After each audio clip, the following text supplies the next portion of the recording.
Fala pessoal, vai começar mais um episódio do Art Hacks, um podcast de entrevistas sobre arte e o viver artístico. Eu sou Marcos Torres, o host desse programa. Meu convidado de hoje é o Jânio Garcia. Jânio, muito obrigado por aceitar participar desse episódio. Por favor, se apresente para o público.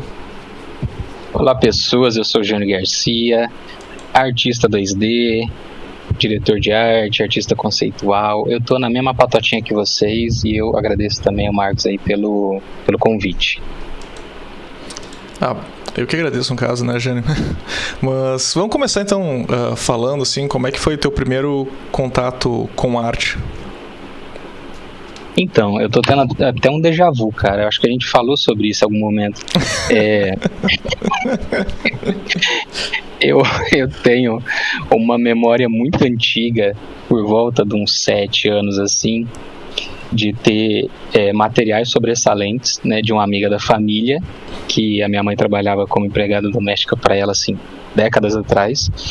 E como ela pintava, mexia muito com arte, ela me mandava todo esse material para eu ficar testando e brincando também, porque eu era muito criança.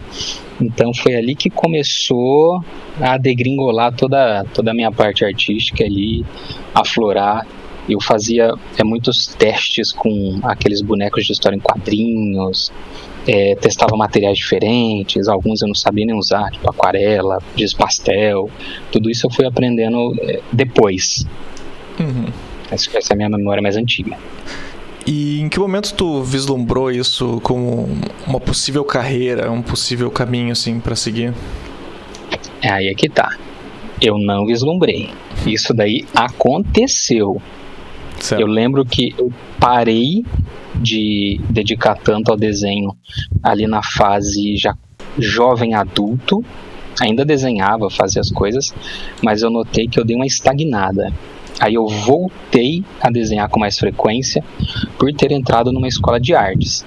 Aí dali pra frente, tendo contato com outros artistas que ensinavam lá, que eu fui vendo uma possibilidade de trabalhar com isso. Mas assim, era coisa que estava guardada dentro da mente, não tinha nada certo ainda. E nesse processo, assim, quais que foram as referências, assim, mentores, pessoas que tu poderia mencionar, assim, que te inspiraram nesse primeiro momento? Então, vamos começar bem no comecinho. Quando eu cheguei nessa escola, aqui no interior de Campinas, aliás, no interior de São Paulo, Campinas, pertinho da prefeitura, lá tinha uma escola de arte bem pequenininha assim, chamada Pandora, e eu não sabia que ali era um hub de artistas, tal, eu só estava interessado em fazer algum curso. E chegando lá é que eu fui me deparar com os professores que estavam num nível muito, muito distante assim do meu, e eu achava que eu desenhava alguma coisa, mas eu acho que esse choque é o que é mais legal, né, para você sempre já alguma coisa assim, sei lá, vai que um dia eu chego lá. E aí eu comecei a conhecer, assim, Ricardo Quintana, Paulo Branco, o Dálcio faz umas críticas, assim, políticas muito legais com o traço dele. É um pessoal que participava de, além de fazer quadrinhos e umas coisas, assim, muito, muito diferentes, que eu nunca tinha visto os bastidores disso, era um pessoal que participava de exposição dentro e fora do país, tinha ganhado prêmio de não sei o que, o Mário Cal, o Caio Iô, toda uma galera assim muito grande. E eu comecei assim a vislumbrar essa coisa do mundo artístico como algo profissional através deles. Mas até então a referência mais assim, próxima que eu tinha deles era do trabalho que eles colocavam lá na escola, do jeito que eles ensinavam, mas eu não conhecia muito sobre a vida deles fora de lá. Foi durante as aulas, conversando, que fui vendo que os caras tinham uns currículos assim, muito louco.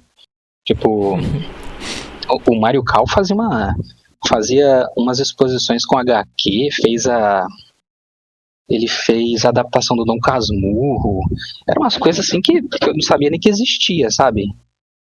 Sei lá se a Capitu traiu, não traiu, aí eu tinha que ler o negócio lá, eram umas coisas muito loucas assim, e eu fiquei completamente encantado, mas o que eu ia fazer lá mesmo era só estudar e virar o aluno CDF da sala lá.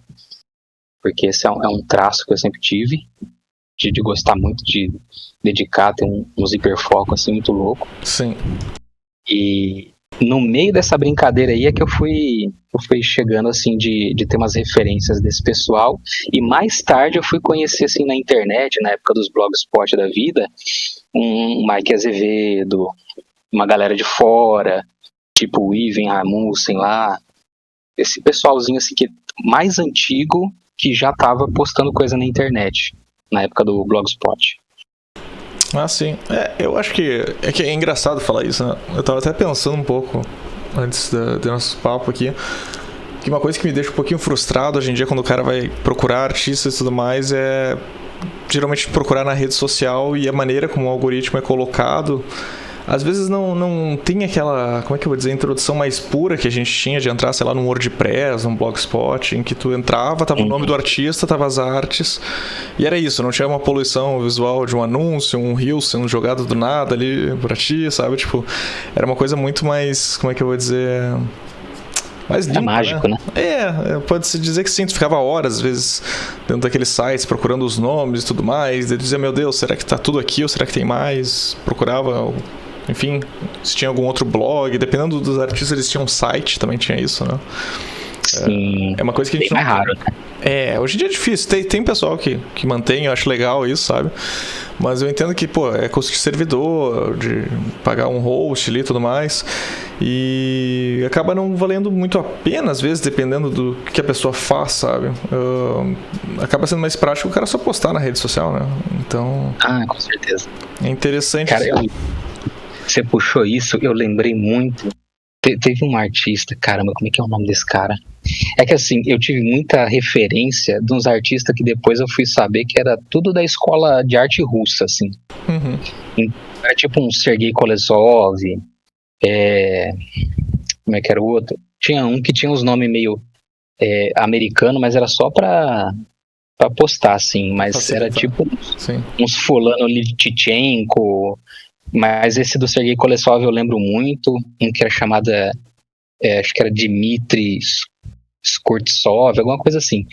E eu achava eles num blogspot da vida, e depois eu ficava louco pra tentar achar mais deles na internet, jogava lá nos KD, nos Google, e era muito difícil achar as coisas, cara, porque era tudo muito esparso, e às vezes você encontrava referência, mas o site era russo, então eu não fazia ideia da onde eu estava clicando. Não tem como ter referência, porque no inglês você se vira, mas no russo e no japonês era impossível. Eu fiquei mais na curiosidade e nas publicações que eles colocavam em inglês, assim. Mas, cara, eu lembro assim de ficar horas olhando o blogspot do cara, clicar em todos os links, tentar salvar as imagens lá naquele JPEG de qualidade duvidosa para ter como referência e ficar ali contemplando a arte dessa galera. E quando tinha o processo, um time-lapse do processo, era a coisa mais gostosa do mundo.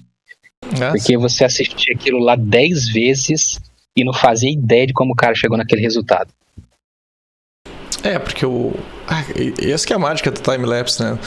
Tu vê o tempo passando ali, a coisa se montando, mas tu não entende a lógica por trás da cabeça da pessoa. Então, tipo, sei lá, é só uma fração do processo muitas vezes, né? É muito doido, na verdade, quando a gente consegue, tipo, conversar com o artista e o cara te explicar qual que era a lógica daquilo ali. Por exemplo, tu vai num workshop, né? Que daí tu vai ter em tempo real aquilo dali. E às vezes é totalmente diferente, assim, do que tu imaginava.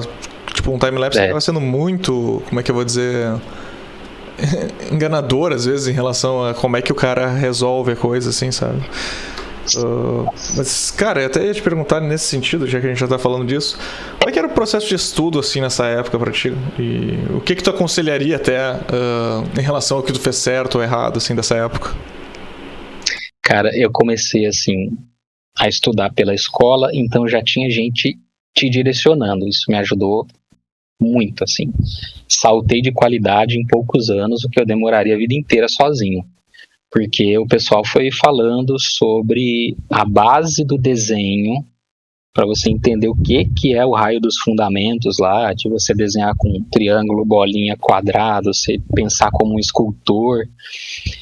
Você pensa tridimensional e desenha bidimensional. Isso daí tem que encaixar na cabeça, é um processo meio que eu falo que é magia. Toda magia é esse aprendizado aos pouquinhos, que você vai aprendendo palavras e conceitos novos, vai caminhando ali, encaixando uma coisa na outra, vai tendo umas pequenas epifanias de coisa que o teu professor falou 2 anos atrás, você só foi entender hoje, porque você teve aquele tempo de amadurecer a ideia e ter várias referências e ter muitas horas de prática. Então isso tudo me ajudou muito. E depois eu entrei na seara do desenho digital, que era uma coisa que nessa época era muita novidade. E as referências, assim, pouquíssimas que tinha era dessa galera, Mike Azevedo, um cara que se chamava Tom Cat, que depois ele mudou de nome, mas o Sergei Kolesov, esse pessoal que colocava assim o processo deles na internet, mas o texto não contava muito o que ele estava fazendo. Você tinha que chutar ou tentar decifrar sozinho como que chegou naquele resultado. E era muito difícil, mas muito difícil de aprender.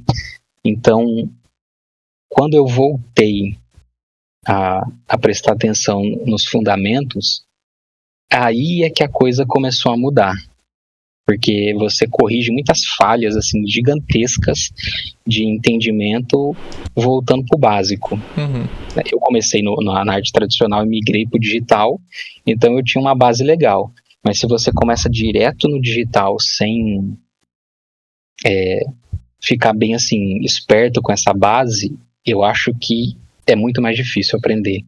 Porque você toma uns atalhos que a arte digital te dá, de uma facilidade que o software te proporciona, que eu acho que perde muito no final das contas, sabe? Você saber se virar sem ter que fazer um overtracing, assim, sabe? Colocar a imagem e pintar por cima, ou extrair uma anatomia por cima de uma foto e tal. Eu acho que começar pelo básico é sempre o melhor caminho, assim. Era outra época também, né? Isso, quando tu fala, assim, eu imagino que deve ter sido o quê? Lá por 2010, por aí, certo? Bem antigo mesmo. Sou velho. Ah, não, a gente é tudo velho aqui, cara, não te preocupe.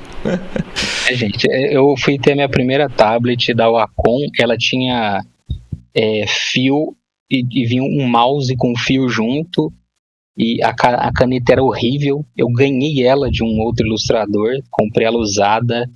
Eu só fui saber o que era uma tablet melhor, assim, muitos anos depois, para comprar as primeiras, aquelas bem pequenininhas assim, não era tela display, e a gente chamava de tablet, não é mesa digitalizadora, que é hoje. Era tablet, pior. Era tablet. Eu ainda falo hoje em dia, cara, eu tenho que corrigir sempre. Mas, cara, é interessante esse ponto que tu trouxe, porque, claro, hoje em dia, além, claro, do digital, tu também tem umas facilidades que a gente não pode negar em relação às ferramentas que têm aparecido, em relação à ferramenta com IA.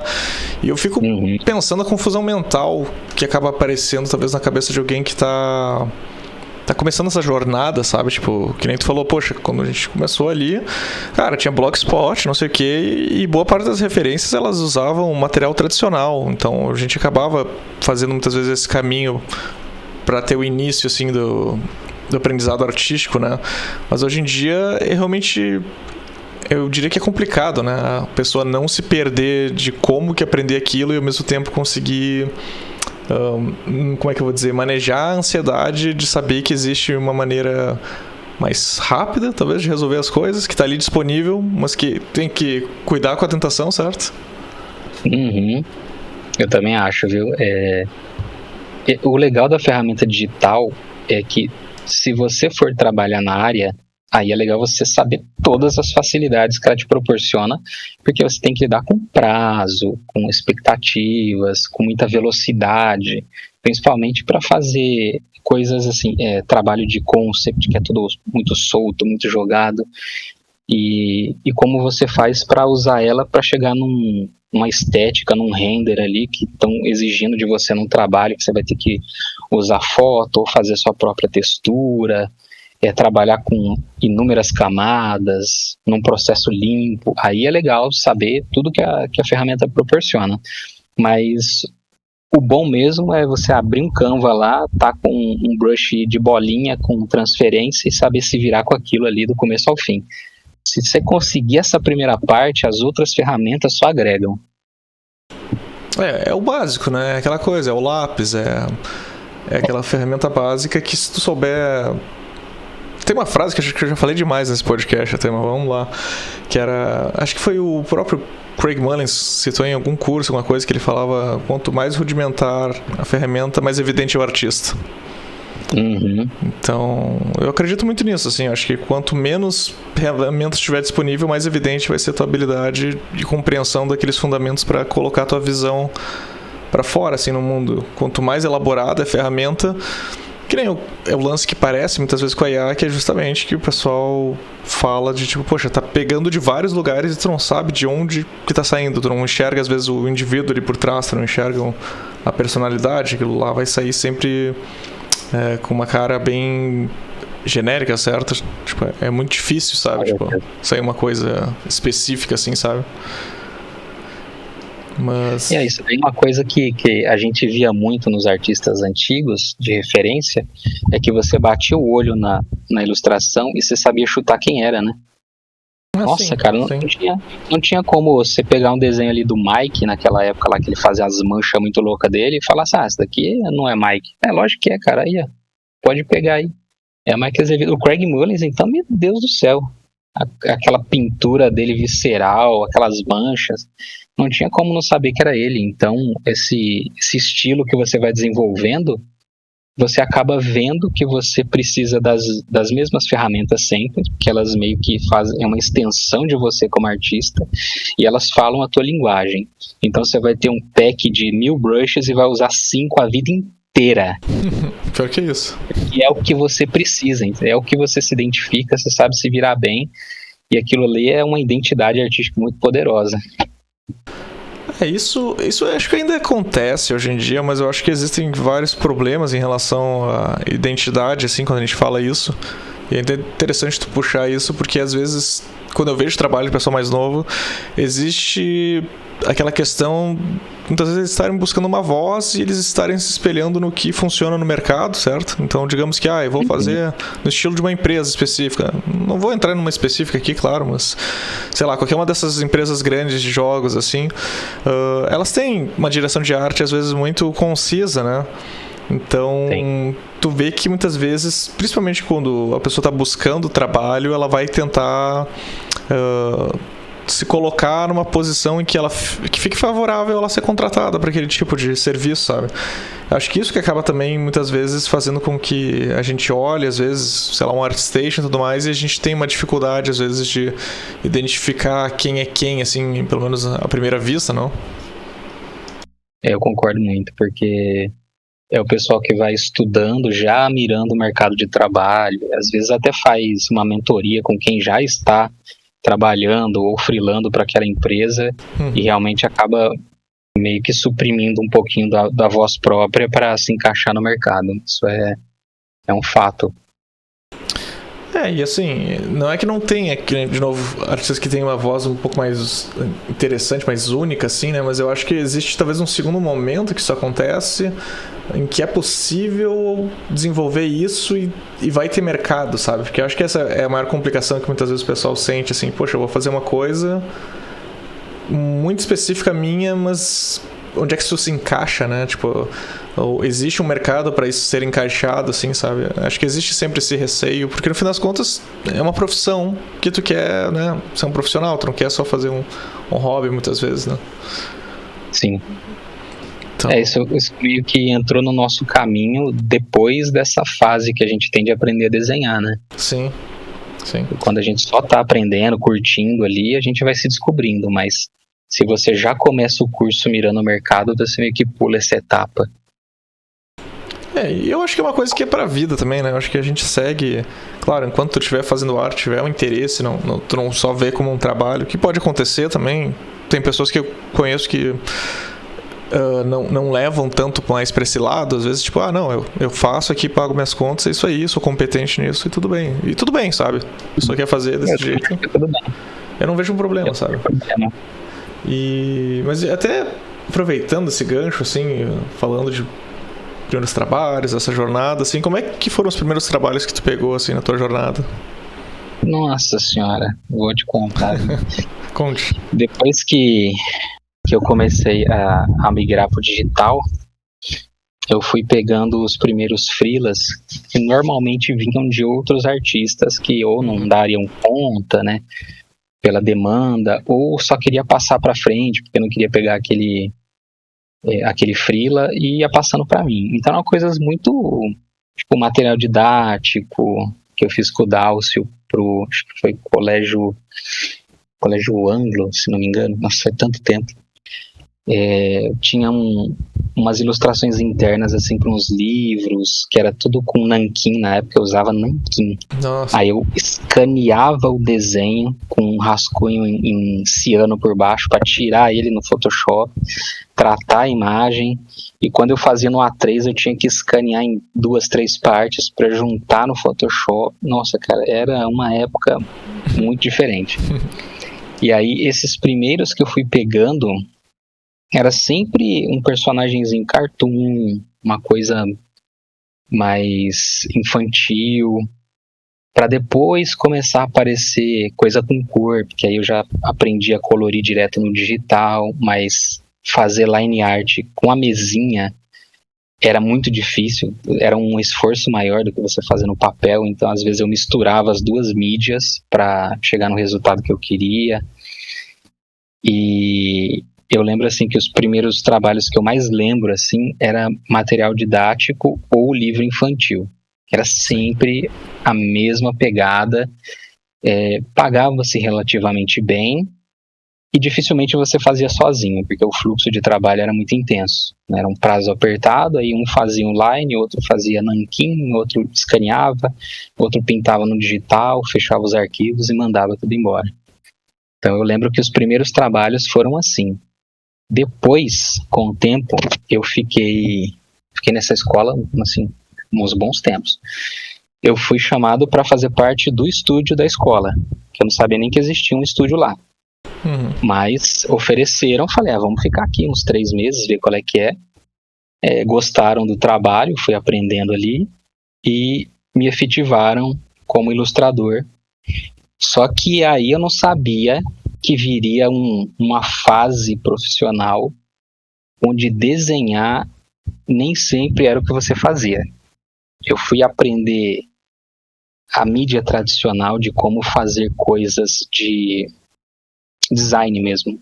Fazer um flyer, um banner, vinheta de livro, propaganda para jornal impresso, aprender medidas, todo esse tipo de coisa. Eu fui aprendendo na marra. O pessoal da escola ensinava, aí eu tinha que fazer misturando o tradicional, digital, aprender a usar o CorelDRAW para colocar algumas coisas, porque as gráficas só usavam esse raio do CorelDRAW na época. Aí eu fiquei usando o CorelDRAW lá, craqueando ele durante anos, porque nenhum lugar que eu trabalhei tinha software original na minha vida. Eu acho que a primeira coisa original que eu fui ter era o Photoshop, fotografia, que você pagava pouquinho por mês. Sim. Porque o resto era só craqueado, é impressionante. A agência pequena ou grande, era tipo 2 máquinas com software original e 40 com craqueado. Era um negócio muito louco. Pior que era isso mesmo. Era isso, porque é muito caro. Sim. Aí depois que eu fui aprendendo essa parte de design, que eu tava já, sei lá, eu sabia fazer do banner que ia no WordPress, em cada lugarzinho do WordPress, que era uma teia de aranha mexendo aquilo lá, até as coisas impressas mais tradicionais. Então foi uma escola, assim, brutal, onde eu tive que aprender de tudo, e todo ano eu ganhava o prêmio de funcionário do mês, porque eu fiquei trabalhando durante anos como o único funcionário do estúdio. Uhum. Então, era 2 chefes e um funcionário. E aí, meu filho, se vira. Tinha uma prateleira assim gigantesca de livro que o Ricardo me passava, que era da época que ele fazia a faculdade de design e tal. E ele era mais das antigas ainda, ele pintava com aerógrafo. Ah, nossa. Fazia umas coisas assim, umas propagandas para livro e revista assim, gigantesco para depois fotografar e depois ser impresso pequeno. Assim, era o Drew Struzan brasileiro. É isso mesmo. Era esse tipo de coisa que ele fazia. Aí ele me dava os livros e fala assim, ó, lê isso aqui. Aí era o grid. Tava lá, os conceitos de design, diagramação. Aí eu li o livro, porque era de graça e eu já gostava de ler.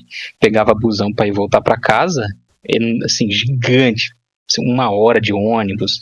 Eu ia lendo, voltava lendo, e nessa eu li quase a biblioteca inteira dele. Então, tudo que eu veria mais tarde numa faculdade de design, eu já tinha visto antes, porque ele ficava me incentivando para eu ficar melhor e trabalhar de um jeito mais interessante. Então, essa prova de fogo aí, durante os anos, é que foram forjando o trabalho que eu fui pegar depois, assim, que eu achava fácil. Achava tranquilo. O pessoal chegava com um briefing, alguma coisa, e eu falava, isso aqui tá moleza, né? Isso aqui tá, ixi, pode deixar. Passa as medidas, já sabia que pergunta que tinha que fazer. Então, o trabalho fluiu muito rápido depois, porque nesse comecinho aí eu fiquei penando para aprender na prática como ser um designer / ilustrador nesse estúdio aí de um homem só. E foi divertidíssimo, cara. O início eu acho que sempre é aquela coisa, né? Tipo, tem muito aprendizado, tem muita dificuldade. Eu acho que depois que passa, a gente olha de uma maneira até meio nostálgica, assim, em relação às coisas que aconteceram, né? Com certeza. E o teu processo de criação de uma arte, claro, deve ter mudado bastante, até pelo que tu falou, em relação às ferramentas e o que mudou também em relação ao mundo, assim, mas como é que ele é hoje em dia, assim, Jânio?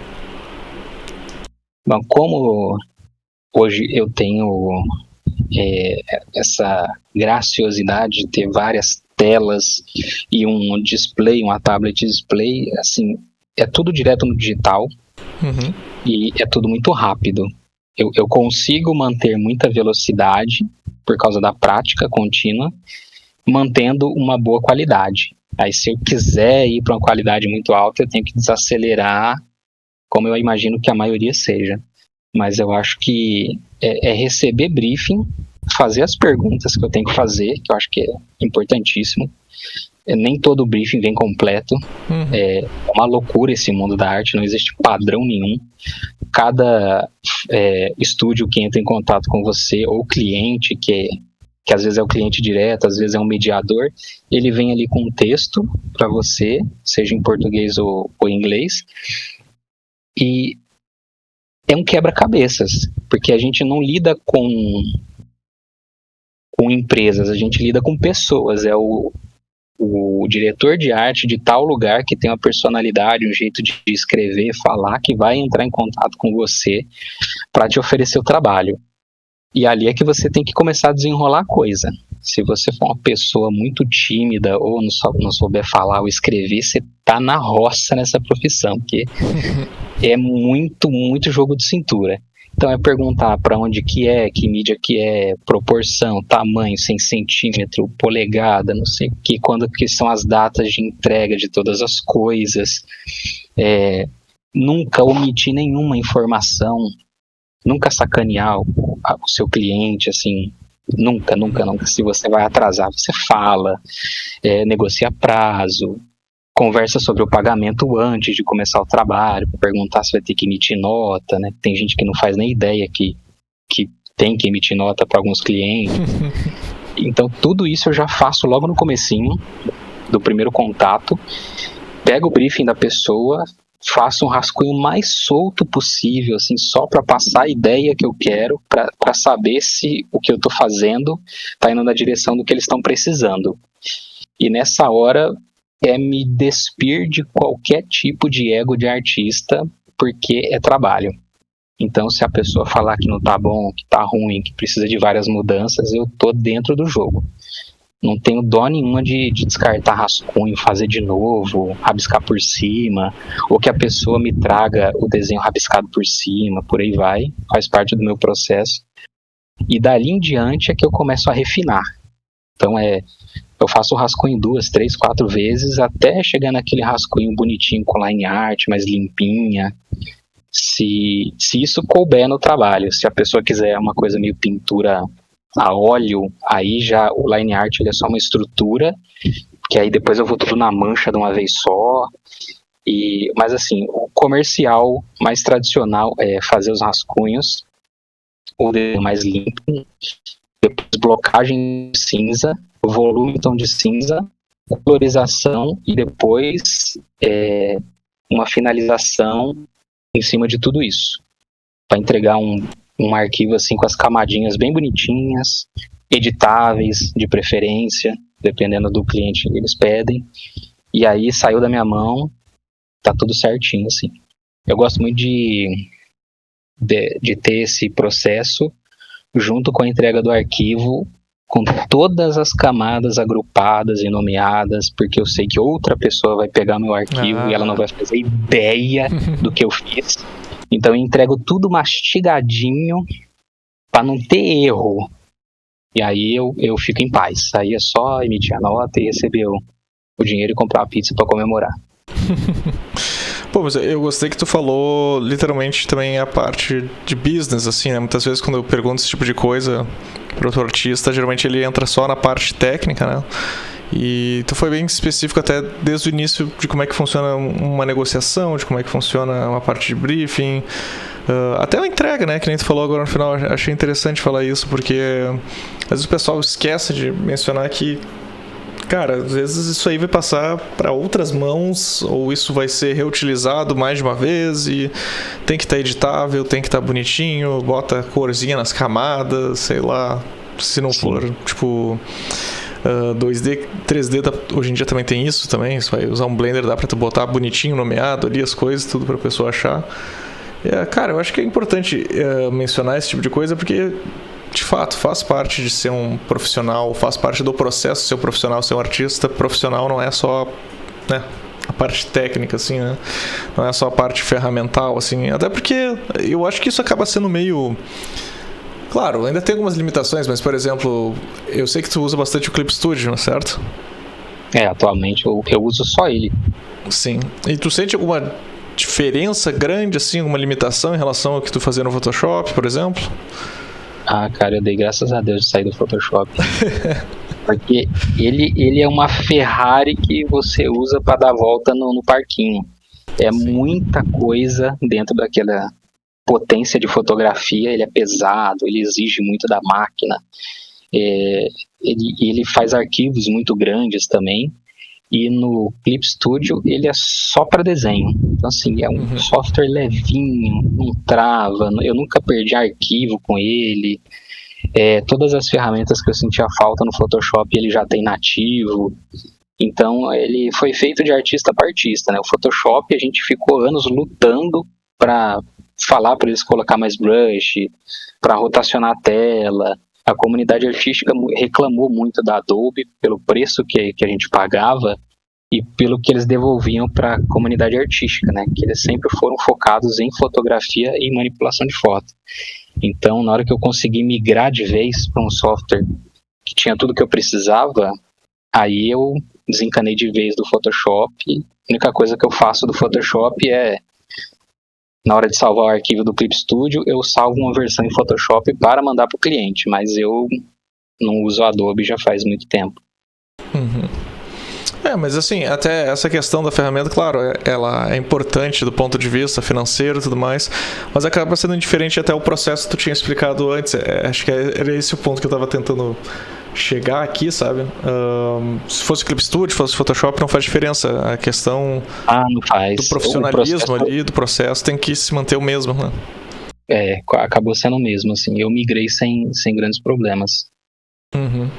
E até falando de novo de processo, uma coisa que eu notei bastante, assim, ao longo da tua carreira que eu pude ver, claro, né? Porque acho que eu te conheço aqui faz uns 3, 4 anos, mais ou menos. Uma coisa que eu achei interessante é que tu trabalha bastante com editorial, né? E como é que é hoje em dia o mercado editorial? Eu cheguei a trabalhar no passado, eu cheguei a fazer coisas para Abril até, e, cara, mudou bastante, pelo menos na minha percepção, mas eu queria entender da tua parte, assim. Mudou. Eu acabei migrando do editorial tradicional para o digital com o tempo. Uhum. É um meio que eu já ficava transitando ali, e meio que acabei me encontrando nele, assim, por gosto de fazer desenho de capa de livro, essas coisas, então acabei me identificando mais com ele. Mas, vez ou outra, eu faço um freela de arte para jogo e tal, mas raramente é splash art, é mais o concept mesmo, porque o pessoal que me chama gosta muito de agilidade, gosta que essa parte saia logo do papel para poder mandar pro resto da equipe. Então, projetos que eu trabalhei 1, 2, 3 anos atrás ainda nem saíram, porque eu estava muito no comecinho do processo ali como artista conceitual e fiquei ali trocando ideia com a galera e fornecendo as artes, e depois eu nem sei o que virou, porque tá em produção, assim. Mas o editorial, eu acho que você entra mais por indicação, porque é uma parte muito corrida, o pessoal trabalha com prazos numa linha muito grande de pessoas. É o diretor de arte, são os autores, é o pessoal da editora, tem a galera da arte que faz a diagramação, você está no time de artistas ali fazendo 2D, tem time de artista que é 3D, um pouco mais raro, mas tem, e depois tem o time da parte comercial, e depois o pessoal que vai fazer publicidade e propaganda. Então você entra no meio dessa galera toda, já num fluxo de trabalho muito intenso e meio corrido, assim. Então eles preferem indicação de quem já tem alguma experiência do que o artista que está começando, ou o artista que é muito devagar, mesmo que ele vai oferecer um trabalho de muita qualidade, é algo que eles não têm esse tempo de esperar meses por uma capa super bem acabada.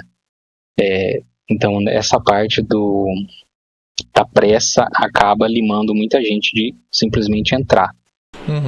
Mas os valores pagos são bons. Normalmente cada editora tem a sua tabela de artes, mas se você for uma pessoa que tem essa agilidade de fazer as coisas mais rápido, você consegue pagar todas as contas de um mês tranquilamente, a não ser que tu vive em São Paulo, aí nem se você for o ninja você consegue arcar com um custo de vida numa metrópole daquela, mas nas outras metrópoles e mais pro interior você consegue viver bem, assim. Eu acho que essa parte do mercado é interessante. E em matéria do que eles procuram, na estética não importa muito. Tem para todos os gostos, e se você tiver uma voz muito forte na arte, pode ser que te chamem exatamente por aquilo. Só que aí você fica nichado, né? Você não consegue estar sempre desenhando para alguma editora, porque você tem um estilo muito único. Mas se você tiver um padrãozinho ali, ou conseguir ser flexível na sua estética, aí você consegue pegar freela de tudo quanto é lado, vai ter sempre agenda cheia. Então o mundo editorial assim, tem uma abertura legal, e diferente de outros mercados, eles são mais fiéis a você. Se você fizer um bom trabalho umas 2, 3 vezes, vão te chamar sempre. Eles preferem já lidar com você, que eles conhecem, do que chamar um artista novo. Então é um freela recorrente muito legal, assim, muito atraente. Eu até te perguntar também, assim, essa mudança no mercado editorial a gente viu muito por causa justamente da expansão da internet e da maneira como a mídia foi propagada, né? Eu acho que tu deve lembrar da época que a gente ia, sei lá, em banca de revista, né? E hoje em dia achar uma banca de revista é meio difícil, dependendo, né? Tipo, de onde tu tá, sabe? E o editorial, eu sinto que ele ficou mais focado em certos produtos específicos de algumas temáticas, entende? Por exemplo, livros de fantasia, coisas que lidam mais com essa parte mais lúdica. Ainda tem um lado forte editorial, porque as pessoas gostam ainda bastante, acho que, dessa coisa de ter o produto tangível, certo? Ter o livro, ter o quadrinho, ter enfim, a revista específica daquele meio, diferente de outras coisas que eu acho que as pessoas têm essa tendência a absorver talvez a informação digital mais tranquilamente, porque sei lá, é mais interativa, tem vídeo, talvez eles não liguem tanto pra arte. Enfim, tô falando aqui da minha cabeça, tá? Mas pode ser só uma especulação gigante. Mas o que tu acha sobre isso?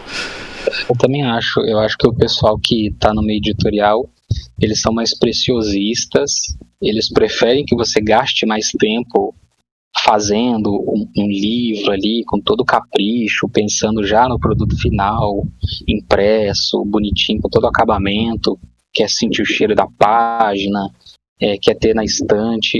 Realmente é muito diferente das mídias digitais, assim, que o consumo é mais rápido e o que você vai guardar são memórias de você mexendo naquilo e nem tanto o produto final, assim. É mais uma experiência mais passageira, assim. Ainda mais se você consome muito jogo, muita série, que assim, você meio que vai sobrepondo um em cima do outro. Dali um ano você já não lembra mais o que você jogou, leu no passado. O pessoal que gosta mais dessa área editorial já é mais saudosista, assim, consome mais devagar. Tem mais a ver com leitura, que realmente você não consegue ler muito rápido, né? Você tem que ficar voltando página, tem que ficar apreciando o design. Então são públicos bem diferentes mesmo. Eu sinto bastante isso. Como é que tu vê assim, essa questão do consumo de mídia, talvez em relação ao que a gente tinha uns 10, 20 anos atrás em relação a agora, assim? Eu acho que as coisas estão se tornando mais descartáveis porque elas são mais rápidas e estão em abundância no mercado. A gente tinha, sei lá, eu lembro de criança eu ler muito livro de enciclopédia que eu ganhava. Uhum. Então tinha, assim, com animais, e as ilustrações eram lindas, feitas assim com aquarela, que depois eu fui saber que era aquarela. E aí tinha lá uma página com uma ilustração do bicho, as informações, e eu tinha que ler várias vezes, eu tinha que ler devagar, e eu não tinha vários livros, então eu tinha que ficar em cima daquele livro lá, olhando e lendo. Essa coisa do devagar, ele assenta mais na cabeça do que a mídia rápida, né? Essa coisa de virar story, ou de assistir uma série atrás da outra, maratonar.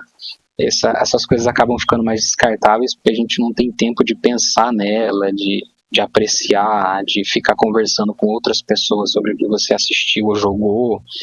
Então eu sinto que tudo ficou muito rápido, mas a nossa cabeça não se adaptou, o nosso cérebro não consegue absorver tanta informação e guardar. A gente precisa de tempo de maturação para conseguir apreciar e assimilar as coisas. Eu acho que esse é um caminho meio perigoso, assim. Ao mesmo tempo que tem muita coisa disponível, a gente não consegue aproveitar todas elas no máximo que elas podem oferecer. Virou meio que um mercado de fast food, assim. Eu concordo, assim. Eu sinto que existe talvez até um certo esgotamento da mídia de entretenimento, de certa maneira, assim. E claro, isso pode estar sendo claramente acelerado por essas mudanças tecnológicas, até que a gente tinha comentado mais cedo sobre a IA e como que tem tentado se implementar para acelerar isso, mas que nem tu comentou, tu pode até acelerar a produção, mas o consumo e absorção disso é que nem a gente, sei lá, alimento, vamos botar assim, certo? Existe um ponto em que tu não consegue mais botar comida pra dentro, teu estômago vai rejeitar, certo? Tu vai passar mal, tu não vai conseguir sentir bem, digamos assim, tu vai estar empanturrado. E eu acho que isso acontece com a nossa mente, só que não é um processo tão físico, que nem um estômago, né? Enchendo de comida, é um processo totalmente mental, mas que existe essa fadiga, assim, não sei se tu concorda. Eu concordo. Eu sinto isso na sala de aula, né?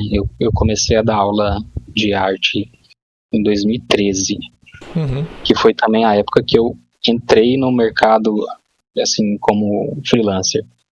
Que eu começo a contar a partir de 2013, que foi quando eu abri o MEI.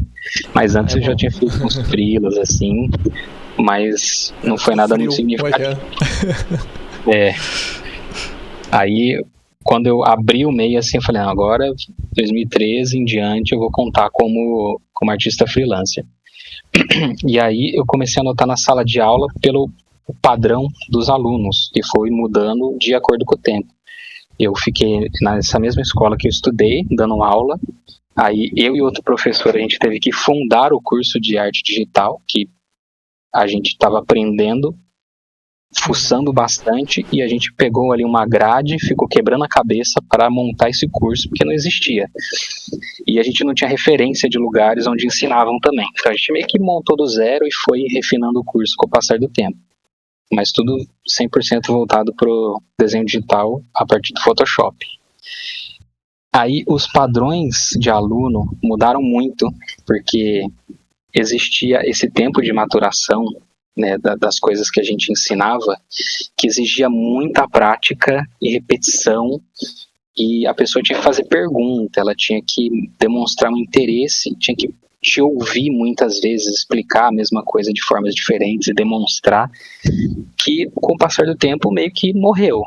Assim, eu fui vendo que de uma sala que tinha 10 alunos, no final do curso chegavam 7, 5, uns iam desistindo, outros iam mudando de curso, ou outros só faziam por hobby mesmo, a maioria gostava só de fazer, não trabalhou na área, e conforme ia chegando mais próximo assim de 2020, perto da pandemia, a quantidade de alunos que chegavam no final do curso era 1, 2, e para ir para o mercado de trabalho era raro. Das várias turmas que eu tive, eu consigo lembrar de uns 4 alunos só que seguiram carreira. Então, assim, muitos anos formando bastante gente para no final 4 realmente conseguir entrar no mercado e ficar. E aí eu vejo hoje em dia, aí eu migrei, eu saí daquela escola, hoje eu dou aula de arte digital na faculdade. Eu faço parte do grupo de design, como professor de design, mas a matéria é arte digital. E o pessoal para reter informação é muito difícil, muito difícil. As aulas são 100% práticas, eu vou explicando e fazendo, porque eu acho que a gente perde muito só quando ouve ou só quando olha na tela. É legal ver a pessoa fazendo, ver a mão do artista, ver os atalhos, os caminhos que usa. E eu vou explicando, aí com o tempo eu notei que eu tenho que explicar mais detalhado ainda. Tipo, eu vou criar uma camada nova, eu tenho que avisar.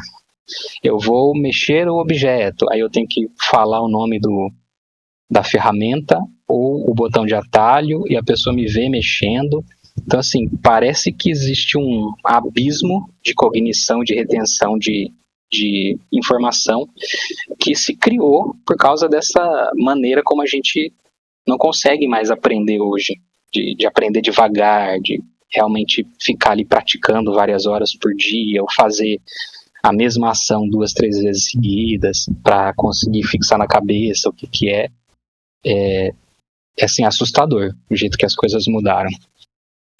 Acho que existe também aquele ponto de fricção de ter a curiosidade de ir atrás, talvez. Sei lá, que nem tu tinha comentado, a gente achava às vezes um time-lapse lá do cara lá num blogspot perdido, e o bagulho era surtado e a gente tentava olhar e dizer, não, mas peraí, tá, então ele clicou aqui, provavelmente ele fez uma camada, talvez ele tenha feito isso aqui, talvez ele tenha usado um brush, sabe? A gente tentava, como é que eu vou dizer, pensar como o cara está pensando, sabe? E eu acho que isso que tu falou é muito um sinal de que existe falta de um pensamento crítico ali em relação ao que está sendo visto também, certo?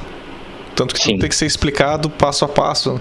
Não é tipo, sei lá, eu tô vendo que ele tá desenhando, não sei o que, tipo, sei lá, tu vê um timelapse sem voz, tu literalmente tá te forçando, certo? A fazer esse tipo de exercício. Eu acho que a gente tinha isso em várias coisas, até quando tu, sei lá, comprava aquelas revistinhas de desenho, que às vezes tinha, como é que é? Desenho em 2 bolas. Passo a passo, né? Como é que é? 2 esferas e está pronta com coruja, sei lá, sabe? Tipo, meio piada, assim. Mas tava ali, só não tava todas as etapas, entende? Tipo, claro, tinha coisa que era sacanagem, assim, que tu via que o cara, sei lá, o editor da revista só sacaneou o cara. Mas teria como, entende? Teria como. E talvez o exercício de tu conseguir tentar decompor aquele processo é mais interessante do que tu receber o processo mastigado. Não sei se tu concorda. Eu concordo. Eu acho que essa curiosidade e a vontade de descobrir sozinho era muito interessante. Porque tudo que você via ali, você ficava questionando como que foi feito e se tem alguma coisa que tá ali que eu não tenho.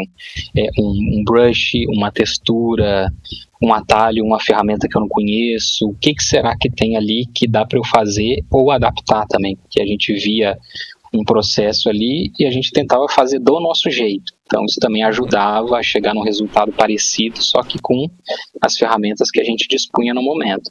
E isso daí é mais difícil também de ver hoje em dia o pessoal fazendo. Normalmente eles têm uma dúvida, eles trazem a dúvida para você, você explica de 2, 3 maneiras possíveis de chegar naquele resultado, mas a pessoa senta no computador para fazer e dá branco, assim. Tipo, dormiu sem sono. É impressionante. É um negócio muito louco, assim. Assim, talvez, né? Talvez eu espero que isso seja só uma questão de como as coisas estão sendo colocadas hoje em dia. Até, sei lá, as pessoas vão pesquisar como fazer qualquer coisa, sei lá, no TikTok, por exemplo, né? Tem tutorial disso, daquilo, fora a desinformação que acaba rolando. E acaba não tendo esse pensamento crítico de, bom, deixa eu pensar como é que eu resolveria isso daqui, em vez de só ir direto para um tutorial ou para uma resposta rápida, assim, né?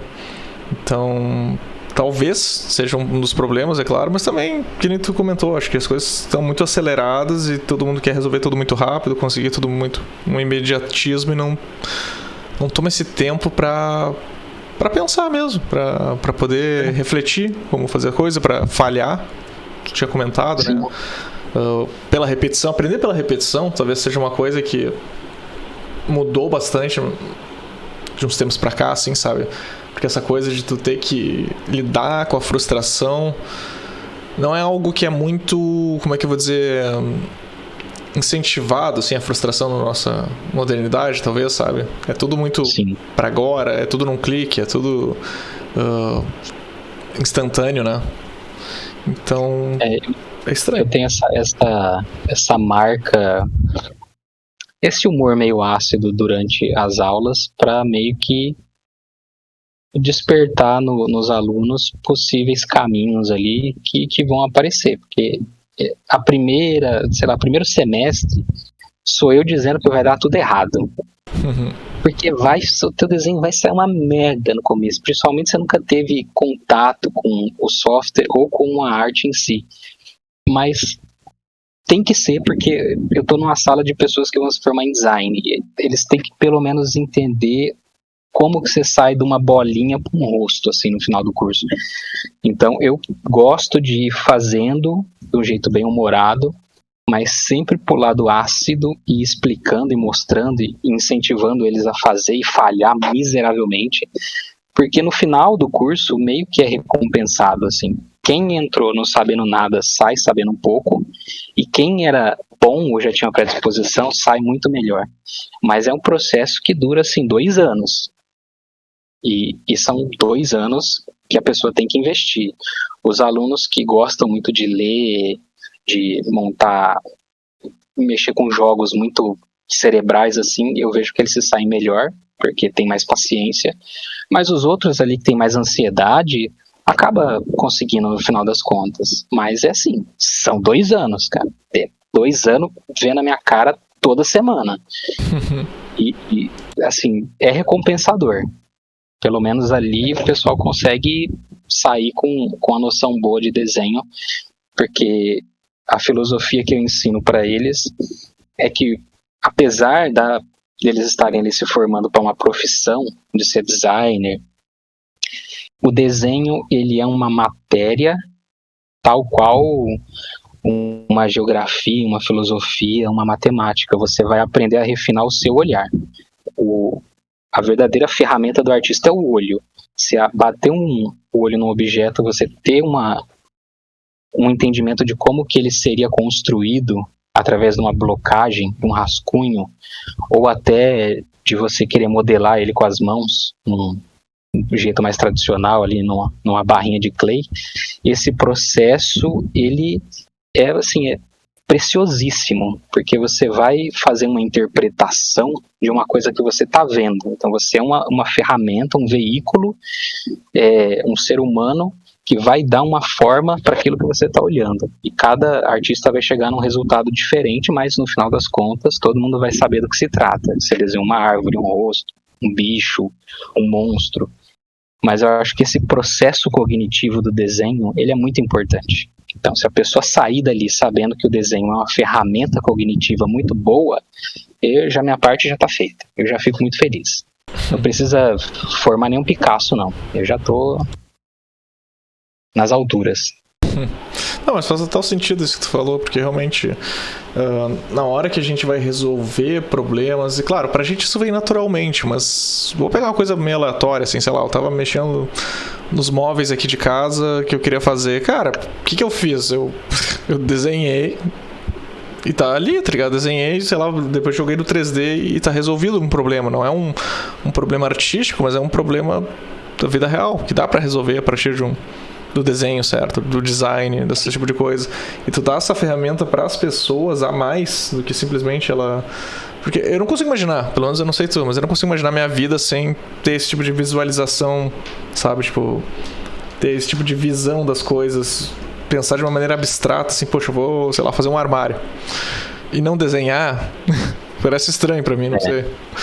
É muito estranho, porque a gente já pensa no espaço que as coisas ocupam, né? A gente vai, tipo, eu pedi para um aluno desenhar no primeiro momento, desenha uma cômoda. Eu sempre faço uns exercícios meio aleatórios, assim, desenha uma caixinha de fósforo. Os resultados são diversos. No final, eu peço para ele desenhar a mesma coisa. Ele já começa a considerar que vai ter 2, 3 pontos de fuga. Ele já vai desenhar a cômoda já com saliências, a entrada e a saída da gaveta. Você vê que ele refina o processo de pensar nas coisas, que era muito, sei lá, abstrato. Depois ele faz uma cadência de pensamento, consegue enxergar as folhas das madeiras se juntando para formar uma cômoda, e aí você fica super orgulhoso, porque realmente ele sabia, cara, eu sou uma anta, eu não fazia ideia de que dava para simplesmente desenhar alguma coisa do zero com o conhecimento adquirido. Então a pessoa sai mais interessante, mais completa, questionando mais os processos para chegar em determinado resultado. Eu acho que isso daí do desenho é muito valioso. Até a maneira como a pessoa vê a vida, assim, que nem tu falou, poxa, tem folhas de madeira. Tipo, às vezes o cara nunca parou para olhar direito a textura que tem aquilo, sabe? Nunca consigo entender, tipo, esse tipo de material não vai funcionar nesse formato, esse tipo de coisa. E às vezes eu fico tentando imaginar como é que é a vida de uma pessoa que não desenha, assim, tipo, a pessoa, sei lá, vai no Cristo Redentor, ela entende que aquilo é bonito, mas ela não entende por quê. Ela não entende o que faz aquele estilo artístico da escultura tornar aquilo interessante, assim, o material que foi feito, o posicionamento, a pose, sabe? Tipo, parece tão louco assim, sabe? Eu não sei. Eu tô viajando aqui. Mas... eu adoro. E assim, tem pro finalzinho do curso, assim. Eu tenho até um curso só sobre isso lá na Unride, mas durante as últimas turmas, assim, vê comigo essa parte do concept, e eu ensino o concept tradicional, mas assim, sei lá, pro pessoal saber que existe, que dá para usar nas empresas, tá? Mas depois eu entro numas coisas assim, onde eu faço o exercício ali com eles na hora de criar um universo estético do zero. Aí eles vão dando ideia e a gente vai fazendo juntos. Essa é a parte onde eles começam a entender que a exploração de você pensar, ela vai muito, muito além do óbvio. Então eu começo a partir de um lugar, tipo um deserto, eles me dão lá um cenário, aí depois falo, agora a gente vai pensar nas pessoas que moram nesse lugar. Então, assim, ó, a água é racionada, você vai construir roupa com que material? Porque você tem o quê? Pele de animais? Vegetação você não tem.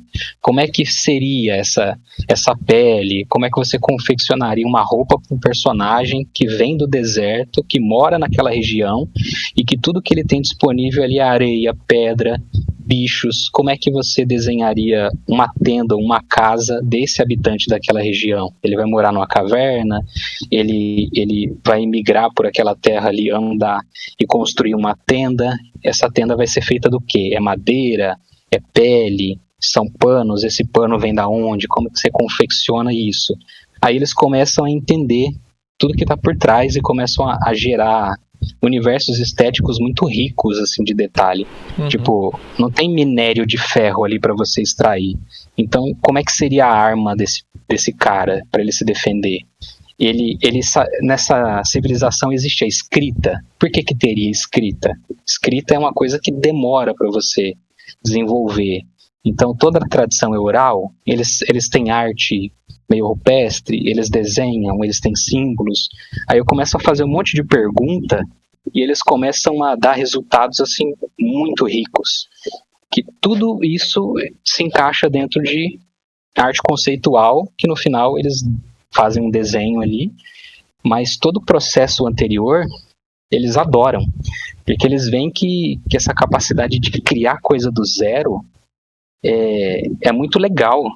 Se você realmente se coloca numa posição de escritor, de criador, para depois do final sair um desenho, mas o que vem antes é que realmente torna tudo interessante. Mas acho que esse processo até é um processo de world building, vamos dizer, né? E justamente, e o processo de world building te obriga a ter que compreender tantos aspectos do nosso mundo, certo? Que sim, eu diria que é um estudo muito amplo de tantos assuntos que, cara, eu acho muito magnífico, assim, de certa maneira, até fazer esse tipo de coisa com as pessoas que não desenham, porque tu começa até a ter uma certa apreciação maior por certos artistas que tu olha e tu diz, nossa, isso é muito bom, mas por quê? E daí, muitas vezes vai parar sempre no mesmo lugar. Eu olho e vejo, não, o world building, isso que ele fez aqui, ele meio que se responde, entende? Não existe uma dúvida. Tu olha, que nem tu falou, tu olha e tu consegue saber que o personagem mora num deserto e não tem metais acessíveis. Por quê? Porque, sei lá, as roupas dele é tudo uns couros, as ferramentas são de madeira e pedra, sabe? Tipo, tá tudo ali, sabe? Ele não precisa escrever um texto do lado, sabe? E é o tipo de coisa que, sei lá, eu acho que é uma percepção que muitas vezes demora pra gente adquirir. Eu acho que até é uma coisa muito comum quando a gente tá começando. Tu pega artistas mais iniciantes em que não existe muito essa coisa, assim, de tu pensar antes de tu fazer, né? Aquela coisa, vou desenhar desenhar aqui um cavaleiro. Beleza. Daí o cara desenha um cavaleiro, sai aquela coisa mais genérica possível, aquela armadura clássica da Idade Média, e não acrescenta nada, assim, sabe? Tipo, tudo bem, talvez o cara esteja só desenvolvendo a técnica e tudo mais, mas às vezes ele tá com aquela vontade de fazer um world building, de tentar uma coisa nova, só que ele tá começando muitas vezes pelo princípio errado, ele não tá começando pelas perguntas, entende? Ele já tá querendo dar respostas, sabe? Uma coisa que o pessoal assim, não pensa muito, mas na hora que a gente começa a conversar, eu começo a fazer perguntas para atiçar o lado deles, que eu sempre falo assim, se você quiser ser um bom ilustrador, você tem que ser uma pessoa muito curiosa. Quanto mais interessante você mais interessante sai o que você faz. Porque, principalmente com os meninos, eu falo assim, desenha um rosto feminino, a pessoa vai lá, tenta, pega referência e tal. Eu falo, o que você entende de maquiagem? A pessoa fala, nada. Eu falei, então, mas você é o ilustrador e você que vai maquiar a pessoa que você está desenhando. Então, você saber o que é um delineado, um blush, um gatinho, saber o que é cílio postiço, é meio que tipo, sei lá, ver uma série, ver aí um reality, só para você ter uma curiosidade. Você sabe desenhar streetwear? Fala, não sei nem o que é. Fala, porra, mas é moda. Você vai ter que vestir o personagem que você tá fazendo. Então, sei lá, desenha umas 3, 4 roupas, só pra você ver como é que é o corte do tecido, o caimento, se o tecido ele é grosso, fino, se ele brilha, não brilha, qual que é a textura. Você sabe alguma coisa de veículo? Cara, só dá uma olhadinha, tenta desenhar um carro, uma moto um dia, assim, do zero, só pra tentar ver, saber como é que é o mecanismo de desenhar aquele objeto, porque meio que você que vai ter que inventar um dia. Você quer ser ilustrador, é diferente de você ser um copista. Se você consegue olhar uma foto e fazer igual, é muito legal. É muita técnica, é muito envolvimento, anos treinando. Mas se eu pedir para você criar um rosto do zero, você vai saber, sei lá, dar uma intenção de que aquele personagem tem um pezinho ali na Ásia, como é que vai ser a estrutura óssea, os elementos do rosto, porque meio que você vai ter que ser essa pessoa que sabe de tudo um pouquinho para saber se virar na hora que vem um briefing de 6 páginas pedindo para você desenhar alguma coisa. Nessa hora de você ser profissional, não dá tempo de você ficar estudando. Nessa hora você já meio que tem que saber e tirar algumas dúvidas. Então, eu até abria briefing na sala de aula para mostrar para eles assim, e eles ficavam boquiabertos. Tipo, você vai desenhar uma mulher sobrevoando as águas, e ela vai ter roupas de pano de tal, baseadas em tal civilização de tal época. Aí você cria o seu quadro de referências. E aí eles falavam, mas cara, eu não sei desenhar água direito. Eu falei, tarde demais. Agora tu vai ter que fazer uma água do melhor jeito possível, cara. Passo esse bonde aí de você ser iniciante, já era. Você já tem que saber desenhar água de 2, 3 jeitos ali e se vira. Eu acho que é isso que é interessante, cara. Tipo, eu acho que essa coisa de conseguir explicar essa profundidade que o desenho tem além da técnica, talvez seja muito sobre isso também, né? Sobre tanto o desenho como a pintura, sabe? Entender que a profundidade do desenvolvimento desse tipo de habilidade vai muito além de simplesmente tu pegar ali a ferramenta, mexer tua mão, sabe? Não, eu diria que é muito mais mental do que físico, sempre foi, né? Mas acho que muitas vezes quando transparece, quando a pessoa olha o cara pintando a tela, sei lá, principalmente esses caras que, sei lá, pega um pintor mais abstrato, daqueles que o cara joga o carvão ali, faz umas manchas e daí ele começa a limpar e sai um rosto, assim, sabe? Quem olha aquilo, muitas vezes só tá vendo o aspecto físico, né? Ela tá prestando atenção na mão, mas ela não tá compreendendo nada daquilo, porque não tem um fundamento.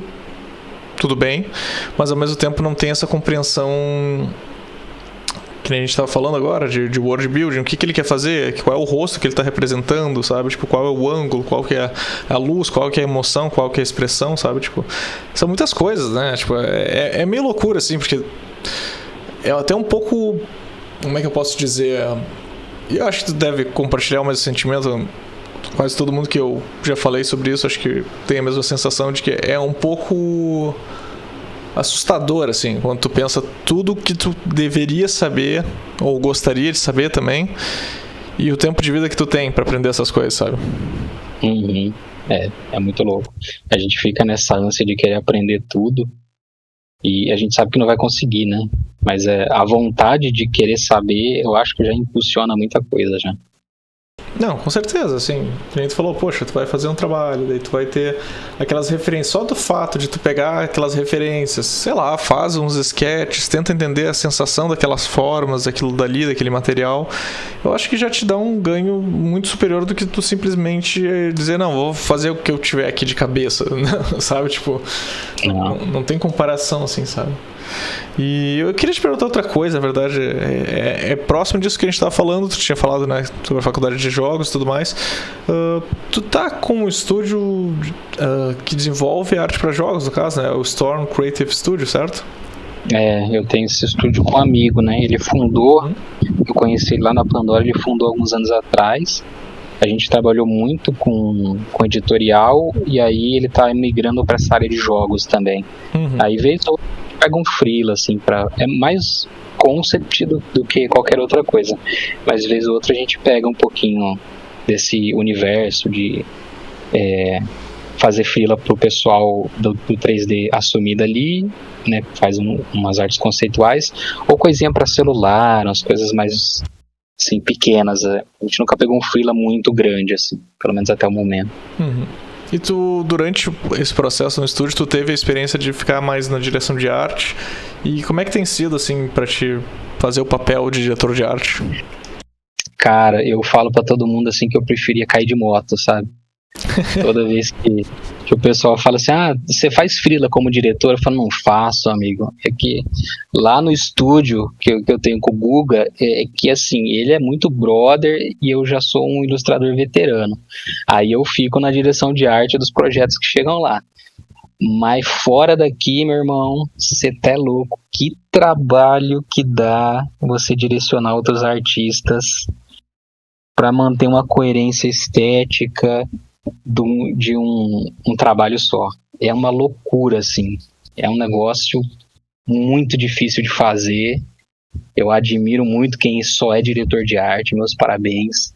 Mas eu preferia, assim, pegar 2 horas no sol, na lotérica, busão lotado, porque, rapaz, como é complicado fazer isso. É muita coisa envolvida, assim, muitos cérebros. Tem artista que tem ego muito frágil ou não sabe se comunicar bem. Tem os prazos, tem várias expectativas sobre a mesa para aquele produto sair da melhor maneira possível, e você tem que coordenar todo mundo sem precisar tomar um tarja preta. É muito louco.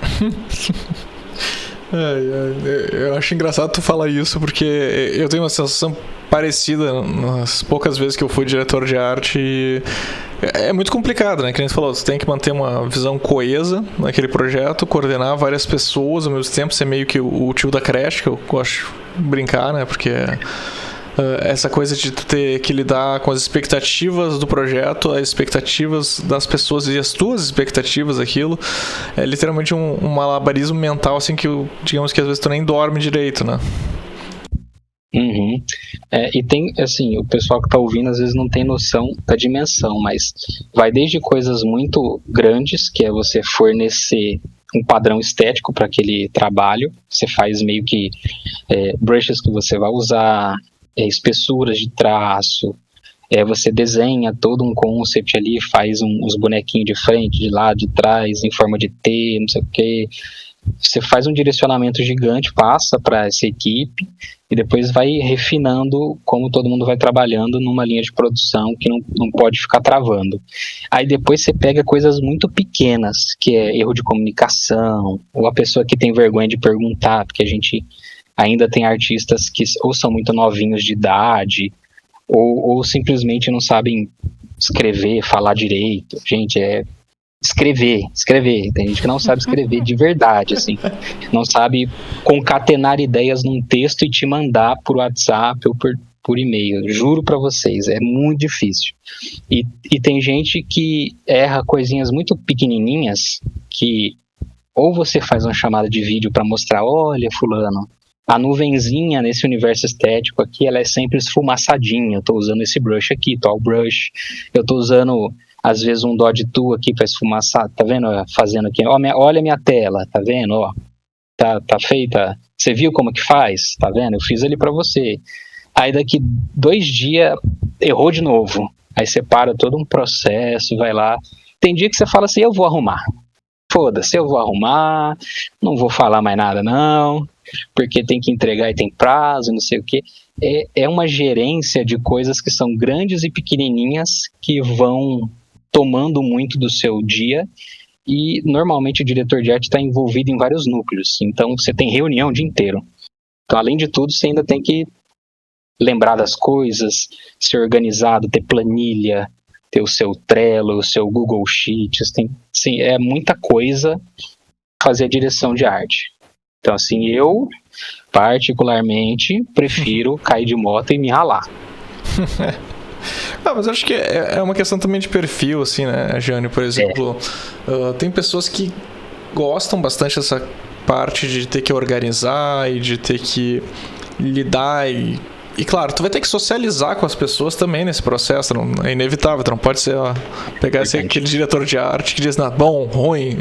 Eu passei por um diretor de arte assim que o cara só mandava um emoji às vezes, tá ligado? Tipo, e ele me dizia, não, se eu botar um joinha, pode ir, se eu botar o joinha pra baixo, tu vai ter que refazer, e não falava o quê? E eu ficava, meu Deus. Esse é o cara, ele que era o ruim da comunicação, né? Só que ele tava na direção, aí ferrou. Enfim, daí, cara, eu já passei na mão de tanto diretor de arte, assim, que eu já conheci vários perfis, assim, mas realmente exige muitas disciplinas, eu diria assim, sabe? E não são só disciplinas técnicas artísticas, né? Existe muito dos soft skills, como o pessoal gosta de falar, que justamente a comunicação, conseguir negociar é muito importante também, conciliar conflitos também é uma coisa que é inevitável, assim, sabe? Então, cara, eu entendo que muitas vezes, poxa, o perfil da pessoa é muito mais em focar em fazer a arte, ou às vezes fazer a melhor arte possível, fazer uma parte de liderança, mas nesse sentido, sabe, do que necessariamente entrar na parte de direção de arte, que vai envolver uma parte de ter que coordenar outras pessoas, como tu comentou, assim, sabe? É um papel necessário, né? Não tem como negar, né? Tipo, tem que ter. Tem muitos projetos que, cara, é impossível fazer sem um diretor de arte. Ele tem que ter alguém que faz esse papel, assim, sabe? Mas é um papel difícil, assim. Então eu consigo entender o teu comentário, assim. E, Jânio, eu ia te perguntar também agora, tu tinha comentado até que tu abriu o MEI em 2013, não sei o quê, mas tu já tava um bom tempo antes disso, né? Eu imagino que tu tá, sei lá, o quê, uns 15 anos pelo menos fazendo isso? É, por aí. É uns 15 anos. Uns 15 anos. Deve estar mais ou menos a mesma coisa também, então... o que tu acredita, assim, que é o fator fundamental para tantos anos de carreira? Eu acho que essa coisa que a gente faz, ela é muito próxima, realmente, do que os antigos chamariam de magia, né? Por tudo esse ser tão complexo, demorar tanto tempo, né, para formar um artista, são muitos anos, realmente, você tem que gostar demais disso. E eu acho que o que pega muita gente é a parte da criação. É a gente trazer à existência uma coisa que era completamente abstrata, uma ideia, e começar a dar forma para ela. Acho que isso mantém a gente nesse círculo de pessoas que fazem arte, porque é muito gratificante você ver alguma coisa que você criou circulando em algum lugar, seja você mostrando para as pessoas, ou seja isso como um produto que você ajudou a fazer. Eu acho que isso é incrível, né? Principalmente se for um produto muito grande, feito a várias mãos, assim. Precisa realmente ser um organismo de pessoas respirando a mesma coisa para chegar naquele resultado. Eu acho que isso é o que mantém muito de mim dentro dessa profissão. Acho uma resposta bonita, assim. Gostei bastante, assim, da resposta. É difícil, na verdade, até... Eu não sei se eu teria uma resposta, para te falar a verdade, para esse tipo de pergunta, assim, mas eu acho que seria algo mais ou menos por esse caminho, assim. Acho que até o que tu tinha comentado antes, da curiosidade em relação ao mundo que a gente vive, sabe? Acaba sendo meio que muitas vezes um incentivo a continuar nesse tipo de profissão, porque a gente está aqui, que nem tu comentou, colocando coisas que não existem no mundo que existe, certo? Mas ao mesmo tempo, para conseguir criar essas coisas, a gente tem que se manter curioso, se manter meio que um explorador, digamos assim, né? Das nossas realidades, assim, sabe? Não sei, talvez tenha viajado aqui. Não, eu gosto. Eu chamo a gente de pictomante. Pictomante? Que mexe com a magia da imagem. Ah, entendi. A gente sumona uma imagem, então é pictomancia pura. Sim, sim.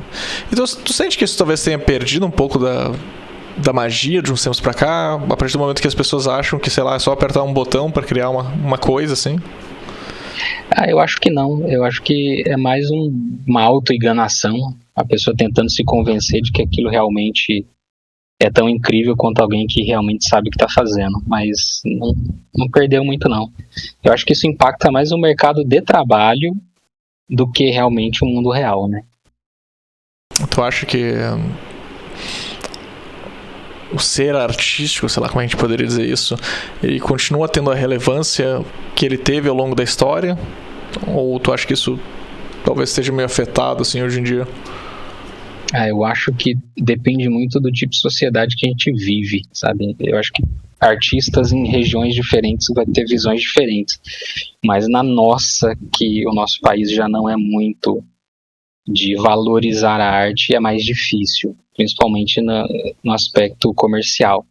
Mas ao mesmo tempo é contraditório, porque a nossa sociedade, ela é pura arte. A gente é uma miscigenação muito grande de povos que habitam essa terra e cada um trouxe um pouquinho do seu país e das suas origens. Então a gente tem um lugar muito rico, com muita música, muita conversa, muita história, muito calor humano.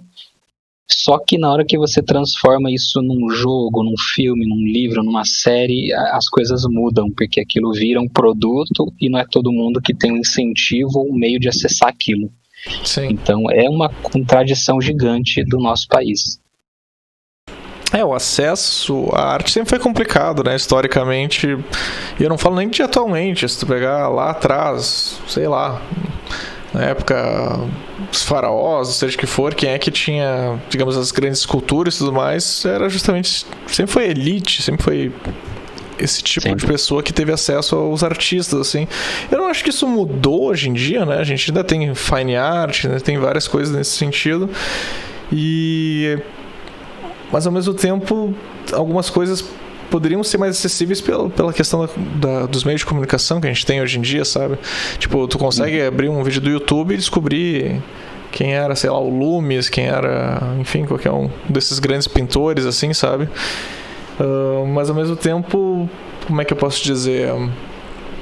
Existe uma questão da cultura ser colocado como algo que tem que ser, talvez, que nem tu tinha comentado mais cedo nessa conversa, tem que ser dissecado e apreciado do que simplesmente só engolido, assim, muitas vezes, entende? Só ser uma mídia rápida. Sim, a gente só consegue apreciar um jogo quando a gente sabe que jogo que é e quais as regras dele. Eu acho que a arte é muito parecido. Se você olha uma história em quadrinhos e você não sabe o que ela é, como se lê, como se faz, ela vai perdendo um pouquinho da graça e vira só um monte de página impressa com as coisas jogadas lá. Então eu acho que depende muito da base educacional para a gente apreciar algo que é um pouquinho mais cerebral e exige mais interpretação da gente. Eu acho que a gente joga nessa área cinzenta aqui. Entendi. E, Jânio, vamos para um papo mais leve aqui, não tão cabeça. Eu queria te convidar para a nossa sessão de bate-bola. Acho que tu sabe como é que funciona aqui, acho que tu já ouviu uns outros podcasts, mas eu posso explicar se tu quiser. Tu já deve ter visto, como é que é o nome daquele programa de entrevista? Acho que era De Frente com o Gabi. Acho que era esse. Uhum. Que tinha, enfim, são perguntas rápidas. Então eu vou perguntar uma coisa, tu responde a primeira coisa que vem na tua cabeça. E assim vai. Tu me diz quando tu estiver pronto. Fica à vontade de tomar uma aguinha, sei lá. Pode mandar. Tá bom, então. Vamos começar, então. Bom, primeira pergunta do bate-bola. Um filme. Eu vou tentar não pensar muito para ver qual que chega primeiro. O pior é que olha, eu vou em um que ninguém esperava, hein? John Wick 1. John Wick 1. Sabe que até hoje eu não vi o John Wick, cara? Eu deveria ver. Mas é que eu fico com receio por causa do cachorro. É complicada a cena do cachorro. Mas assim, não é nada explícito, pode ver. Não é. Eu sei que não é. Eu vou ficar passando raiva o resto do filme. Mas tudo bem. O John Wick também. Tá. O que tu ia falar? O John Wick também. Ah, bom. Verdade. Próxima pergunta. Uma música. Cara, essa daí, pra todo mundo, a mais conhecida, a mais simples, uma das que eu penei pra pegar no violão quando eu fui aprender, Garota de Ipanema, Tom Jobim. Próxima pergunta. Um lugar. Cara, um lugar que eu tenho assim muito fresco na memória, assim, apesar de fazer tempo que eu não vou lá, é Gramado. Pô, tu escolheu Gramado mesmo? É sério mesmo? Cara. Eu não entendo isso. É que é aquela coisa, né? Quando o cara mora perto da coisa, ele não gosta, né? É sempre assim, né? Exatamente. É tipo o carioca falando mal de Ipanema, sabe? Então, eu vou ficar quietinho aqui. Próxima pergunta, Gênio. Uma cor. Cara, eu gosto muito de azul. Uma comida. Arroz, feijão, bife e batata frita. Bom, peraí, bom, enfim, é uma comida. Isso aí, é uma comida. Pratão, Um jogo ou um esporte?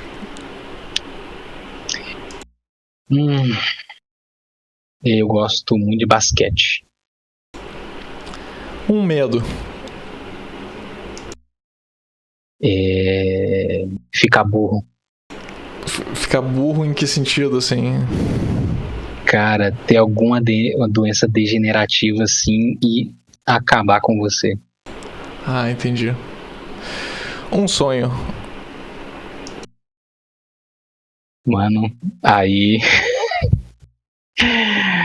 eu vou entrar num sonho que é coletivo, que seria ver uma sociedade mais igualitária no lugar onde eu moro. Uma pessoa? Olha, é minha esposa, Giza Garcia, que tava lá no quarto dublando até agora, tadinha. Trabalhou até tarde hoje. Bom, por último, um trabalho seu. Cara, se não me engano o nome, é que faz tempo que eu desenhei. Eu vou até colar aqui. Mas eu acho que é Progenitore. Isso mesmo, Progenitore. Foi com ela que eu ganhei um concurso no contest da Unhide. Essa daqui eu coloquei bastante coração no world building dela. Ela é muito cruel e ela meio que mostra tudo que eu pensei pra chegar nesse resultado aqui. Entendi. Bom, uma última pergunta, assim, já que eu queria fazer pra finalizar. Como é que tu te imagina daqui a 5, 10 anos? Pode tomar o tempo que tu quiser pra responder. Cara, eu acredito muito que as coisas nunca ficam do jeito que estão pra sempre, né? Assim, foi durante a carreira toda e na vida toda. Mudei de opiniões, de visões de mundo, não sei o quê. Então, eu realmente não sei, mas imaginando, eu acho que eu vou estar ainda ensinando, é uma coisa que eu gosto de fazer já faz muito tempo, acho que compartilhar conhecimento, e vou continuar desenhando. Agora, aonde e para quais clientes, eu não sei. Bom, o que importa é que vai estar desenhando. É isso aí. Ô, Gênio, cara, nossa, deu quase 1h30 aqui. Muito obrigado por esse tempo, cara. Foi muito bom toda essa conversa, assim. Acho que teve boas reflexões aqui, várias coisas que deixaram pensando também, assim. E eu queria que tu aproveitasse essa parte final aqui do podcast para dizer pro pessoal como é que eles podem te encontrar e deixar uma mensagem final. Eu também agradeço demais pelo convite. Já conhecia seu trabalho e o podcast há bastante tempo. Tava com saudade, o último que eu vi já faz tempo. Não sei se tu postou nesse meio tempo, mas não, acho que não. A gente ficou meio faz parado. tempo. Aí você fez esse ato. O pessoal me acha como Gênio Garcia em tudo quanto é canto na internet. Joga Gênio Garcia Portfólio, Instagram, nananã. Vocês me acham fácil, porque não é um nome muito comum. Ou só Gênio Garcia Arte. Eu uso o mesmo nome, a mesma foto em tudo quanto é canto, então vai ser muito fácil me achar. Fica a dica aí para vocês artistas, pelo amor de Deus, usem um nome reconhecível e tenham um e-mail e fotos nas redes sociais que a gente possa achar vocês. Fica fácil também. E como mensagem, eu vou dizer assim, que não desistam da arte, porque ela é muito recompensadora.